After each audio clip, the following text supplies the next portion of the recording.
some casual strolls through my Facebook timeline, I started noticing the popularity Friedrich Nietzsche has among young people on social media.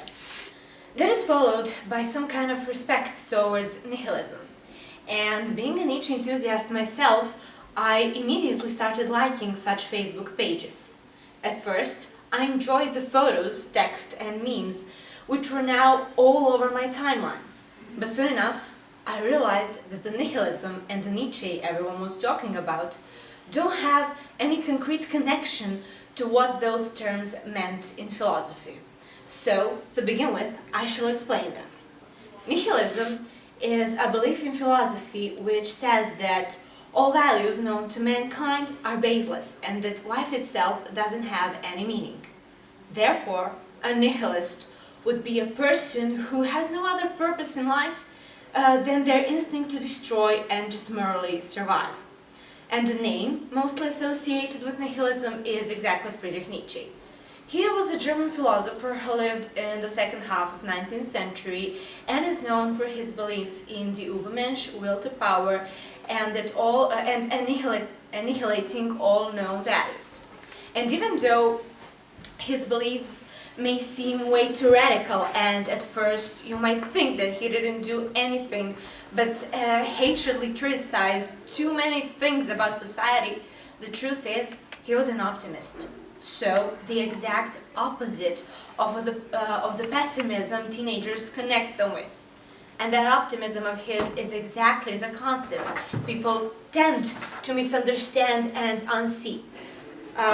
Nietzsche actually has a plan for what should be done after everything is annihilated, and a good reason why to do so, unlike the teenagers who are rooting for what they think Nietzsche's nihilism is.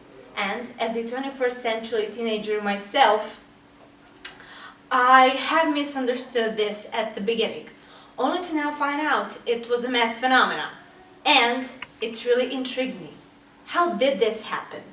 Let's say that it is a common case that people, when you tell them something or when they come across some new information, tend to take what they need from it or hear what they want to hear.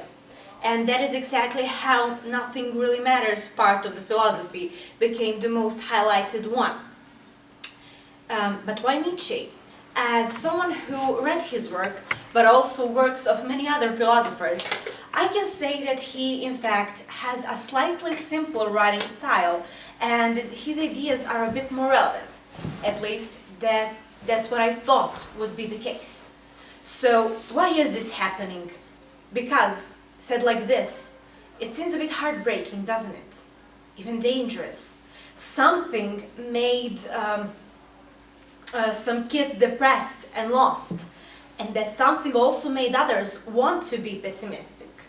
I decided to find out directly, and on the first break between classes, I asked my friends, why did they find themselves in such a philosophy? Kind of sarcastically, but pretty honestly, I got a few answers that basically meant the same thing. It says that life has no meaning, which is so true, absolutely when our will to live is drained. Then I ask, but what drains it? And they looked at me as the answer was the most obvious thing in the world. It was school. Yeah, that seems pretty clear and simple, but it's actually as broad as it gets. Then I asked, what is the one thing in school that drains your will to live the most? You thought I would get a one-thing answer? I made them start a heated debate on whose complaint was worse. And these are some of the complaints I got. We spend too much time in school, but do nothing productive during it. We learn way too much theory and do nothing concrete. And you have to have in mind that this is coming from a grammar school. Then, when our opinion about a certain subject isn't by the book, it's stated as wrong. Every class is the same, no matter how different the subjects are. The lessons we get are pretty dull, and no one seems to do anything about it. And it went on and on and on, but in the end, most of the complaints were pretty similar, so I divided them into groups: productivity and limitations or restrictions. And there we have two precisely defined problems, actually only their names, and now to present them. So, productivity. I wanted to go a step further with this, so I went to my philosophy teacher with this dilemma, and this is what she told me. For the first time in 10 years, I have felt the absurdness of my job, because for 20 years, since I went to school, nothing has changed in education, unlike the world around us, which is constantly developing. I was surprised, but then I thought, shouldn't we all be devastated by knowing such thought even exists? The concept of school used to be this beautiful idea of learning about the secrets of the world, relevating your mind and embellishing your soul. But something got wrong somewhere along the way. Now we see the concept of school as something like this. You have first class that starts at 8 a.m. or 1:20 p.m. There are mostly 7 classes and each lasts 45 minutes with 5-minute breaks between them and one big break of 20 minutes. Each class is a different subject and we have 12 to 14 of them depending on which year you're in.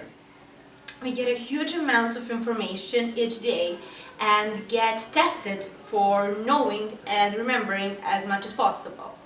And that will be an approximate 6 hours each day. Only for us to come home feeling like we've done absolutely nothing. Like 1/4 of our day just went into a never-ending abyss. And what I'm saying is, you have all of this information and there must be something for us to do with it, other than simply reproducing it. I don't want to say that the part of teachers' work is easy and that it can be done just like that. But the least I can do is say that I encourage you to dive into your imagination. Trust me, we want you to. Because when we have all of this information and nothing to do with it, the information slowly becomes worthless. We start feeling worthless for knowing it. I for a fact know how easily the thought, what's all this even for, becomes, this is meaningless. Is there even a point in what I'm doing? And that thing that we are doing is actually something we basically dedicate our whole lives to. So, does this life have a point? You see, that right there is a perfect weak spot for nihilism to just kick in. And now come the limitations or restrictions. The words alone reminded me of a certain ideology which is still highly loved and alive here, even though its biggest leader died 36 years ago. Socialist Federative Republic of Yugoslavia was a quite magical thing in so many ways. One of its sparks is exactly the educated mass that came out of it. Led by this, I turned to my own Yugo student, my mom, and asked her what were the bad things and what were the good things in education back then. And this is what she told me. We knew everything. We were expected to be multi-capable people. If you wanted to be great, you had to be brilliant in both algebra and PE. You had to know how to shoot from an air gun and you had to sing in the choir. It was brutal, but in the end, it always paid off. Truly sounds like a fantasy.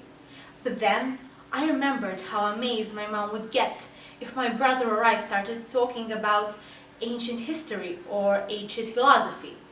That amazement came from the fact that that was something she didn't know because it was very neglected back then. That amazement of hers reminded me of something. We, the 21st century kids, felt such amazement when someone acknowledged our opinions, because our own intimate, precious opinions are something that is getting neglected way too many times. For example, we have subjects of the humane nature, and there too we are mostly allowed to have only opinions which are by the book, and only one book we're assigned to. And these are the sciences which exist because conflicted opinions exist. So we are basically not even allowed to know what we don't know. And I know how frightening new ideas are. I know how much horror they cause when they come from young minds. We all know how many times they demolished and built the world all over again in history. I know it is a risk to embrace them. But just stop and think. Don't you risk even more by not risking this one? This is the part which is killing us. In the productivity part, we doubted the general knowledge. Now we doubt our own deepest opinions and ideas. And these are made by feelings. And I think you all remember the quality and quantity of teenage feelings. And you know what happens then? We just stand there and ask ourselves, is there even a point in myself?